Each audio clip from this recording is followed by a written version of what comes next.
No, just a portion. We can save time, Judge, because I was going to ask that be published in its entirety. I can redo it. How much is it? How long? It's a 15-minute phone call, Your Honor. Okay. If you want to play. You can play your part now, and then you can play your part in a minute, or you can play the whole thing. Whatever you want to do, I'm fine either way.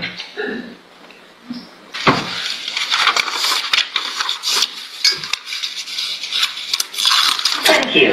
Please remain on the line. Hold for acceptance.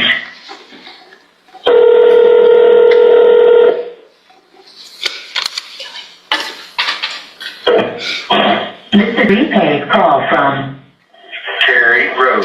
your call has been accepted. Hello? Hey? I don't know.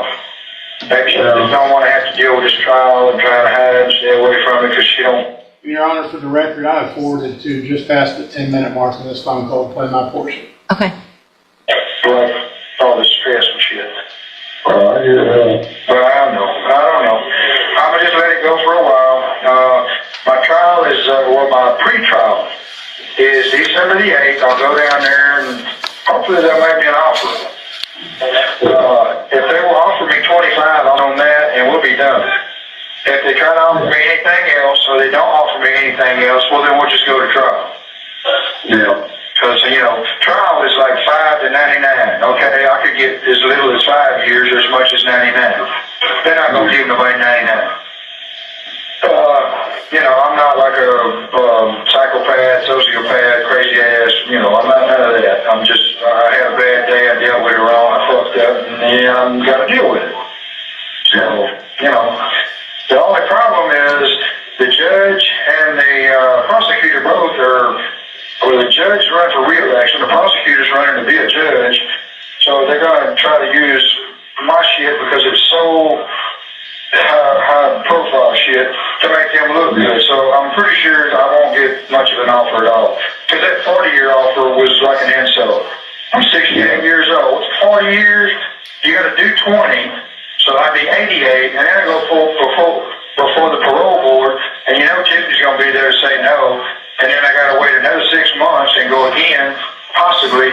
I'll be fucking 90 years old before I get out, and then I got to deal with parole for the rest of my life. Oh, fuck no. No, I'm sorry. I'm not accepting. Oh, man, in their 40s, people die in their 40s and 50s all the time. That'd be sweet. Yeah, that'd be sweet. I will pee in a cup, send it to y'all to pour on her grave. I'd do that. You good lying bitch. Oh, yeah, I'll fix her right up. See, if she would have been honest and said, look, I was out messing around on you, I could have just walked away, not had a problem, and none of this shit would have been a problem.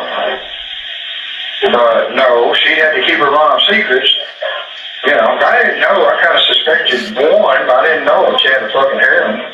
But anyway. So I don't know. State of Texas rests, Your Honor. Thank you, Mr. Burbank. Thank you, Mr. Nichols. Mr. Burbank. Re-rest. I didn't know what section he was going to play, and I'm fine. Is there more that I need to hear? No. All right. So no other witnesses? No witnesses, Mr. Burbank? No, Your Honor. All right, Mr. Burbank, you may make argument. Hey, police court, counselors. As you well know, we've been doing this a long time, Your Honor. I guess I longer than you, and there are no winners in this case. Problem with this case is that it was, I guess, called upon or detected or police were notified and she was found. It might have turned out differently, or there were other facts and circumstances that might have arose. There's a couple of things I'd like you, but it didn't. And no matter how you look at it, Your Honor, if there were facts and circumstances at the time of this incident, they are bygone, and they're not here anymore because of the 25 years of where that person was Kimberly was placed. And that's the sad part about this. When you look at this and you look at people in reference to representing him as a defense attorney, I look at things. For instance, in State's Exhibit number 1, I wanted to make sure that the court realized that he, no matter what, he was not talking about Kimberly Langwell. He was talking about the daughter. And as the court is well aware, there is also a civil trial going on in reference to, with her family. So dumping pee on the grave was whose grave? Who's he talking about? He's talking about the daughter. What and daughter? not her, not Kimberly. The daughter's alive. I know, they were talking about it. Okay. Because it had to deal with the civil case that's currently pending. Okay. It was not Okay. for Kimberly. And it's reflected in that, Judge, in reference to things that supposedly she should have done about telling about Mom. You have a gentleman here, though, unlike a lot of other cases that you see before this court, that has no record. He has gone 68 years, and there is no record. There is nothing there that says he's lived a troubled life, in the sense of that he's had a secret. He has, and I asked the court to take judicial notice of the 2 letters that were written, one from his aunt and one from his daughter. One of the things that I believe that was brought out, he is relieved at what happened. It has been eaten on him, just as Mr. Riley.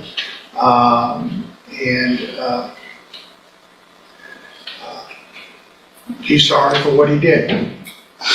He's tried to explain within the PSI and in reference to the version that he has given.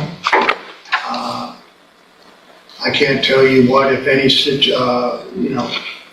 consideration that you may be able to give him based on the ultimate facts and what's happened. But you have an individual that has not been in trouble, that has been employed, except he kept a secret. And he kept a secret to the detriment of a family that was grieving at the time, and wanted to know where their loved one was, especially a 15-year-old girl. And that he can't erase.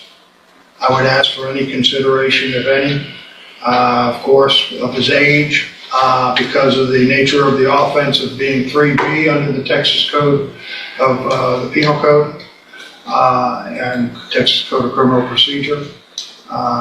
So any consideration that you might give, but there's a capital for you. Thank you. Thank you, Mr. Burbank. Mr. Nichols, can you play that again for me, please? I just want to make sure I can, Your Honor. I'll represent to the court. He's not talking about Kimberly Langwell. Okay. And I'll make it part of my argument. Okay, go ahead then. The phone call you heard, Judge, was him talking about how it greatly inconvenienced his life to have to deal with a parole board should he ever make it that far. And that, no doubt, Tiffany McGinnis would tell the parole board not to let him out early. That's what he's complaining about. And his son, who's the other end of that phone call, mentions, well, maybe something will happen to him and she'll die. She's in her 40s. And his response to that is, I would gladly pee on her grave, Your Honor. And the reason I play that, along with a lot of the other evidence we heard today, shows this man has no remorse, no feeling whatsoever for what he did to Tiffany's mother and what he's done to this Don't talk, family. if you want to testify, you can get up here and testify. Otherwise, you have refrained from doing that, and so stop talking. And on that call, he blames a then 15-year-old girl for not telling him that her mother had moved on. And that's sick and twisted, Your Honor. No more sick and twisted than living in a home with your murdered ex-girlfriend under your floor. A home that he later shared with his common law wife. A home that no doubt people came and went in for the last 25 years. With Kimberly Langwell buried in a shallow grave under there. Every step of the way has been a slap in the face to Kimberly's family. Every step of this is just inhumane. To go there the next day and open up the car for them, knowing what you did. To tell somebody and expect them to keep it secret for 25 years.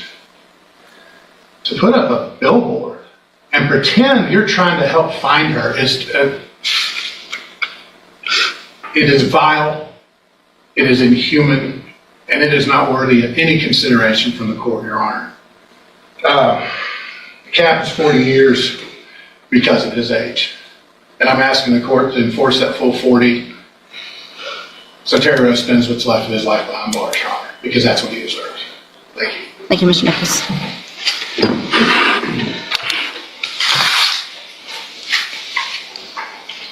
You want us to rise, Your Honor? I don't care. It's not often that I'm at a loss for words, and honestly, it's because I have too many words. And anything I say is not going to help Tiffany and her family other than getting this over with, which is why I pushed this to get done today and not wait until the end of the year or the first part of next year. But there's just certain things that I can't even look past to not point out. The fact on that phone call that you said you're not a psychopath is just beyond me. Who isn't a psychopath that kills someone that they once cared about and buries them in their house and lives on top of them for 25 years? I would think that's the definition in Webster's dictionary of a psychopath. It's not a bad day. It's a bad 25 years for her. I mean, it's the nonchalantness about how you spoke about this told me way more than I really needed already with what I had. But that is just the fact that you think for some reason that me running for reelection or Mr. Nichols running for election has anything to do with what we're doing today. It does not. You can ask anybody here, any of this law enforcement. I've never made a decision because of politics, and I never will. And Tiffany's right. 40 years isn't enough. There is a part of me that wishes I had not accepted this plea agreement and that we had gone to trial last week, because I do think a jury would have given you life for 99 years. I actually do. If they had heard that, you would have gotten that. And the fact that you thought you wouldn't is the most narcissistic thing I think I've ever heard in my entire life. So, I mean, there's just so much more. The billboard, I mean, it's insane. It's psychotic. That's what it is. I'm going to find that you previously entered your plea of guilty freely and voluntarily. I hope that today gives Tiffany at least some final closure on all of this and her family. I'm going to sentence you to a term of 40 years in the institutional division of the Texas Department of Corrections. If I had 50, I'd give you 50. If I had 60, I'd give you 60. Whatever it was that the cap was going to be, after hearing all this, it would have been whatever it was. You will receive credit on that sentence for any time that you've been in custody that the law gives you the right to receive. You're going to be handed a trial court certification that shows. Asterisk, this is one of those rare courtroom moments where you can hear the emotion in the judge's voice without raising the volume. The judge makes it clear that the sentence isn't based on politics or public attention. It's based on the evidence, the defendant's own words, and the lasting impact on the victim's family. Now comes the moment everyone has been waiting for. Was 40 years justice served, or should the sentence have been even longer? Share your thoughts in the comments. Asterisk. This was an agreement, so you have no right to appeal, which also is one of the only reasons that I accepted this plea agreement, because that does make this final. So there's no appeal, there's no chance of anything happening, it's over. I highly doubt that this matters, but I am required to read this to you. Because of the judgment entered against you, you're ineligible under Texas law to possess a firearm or ammunition. Possession of a firearm or ammunition could lead to charges against you. If you have any questions about that, you can talk to Mr. Burbank about how long it is or the eligibility. Again, I don't anticipate that being an issue. I want to thank every single law enforcement officer that's here, really on behalf, I think, of Tiffany and the family as well, Mr. Nichols and Mr. Canal, for the work that's been put in for 25 years to finally get this taken care of. At this time, you can go with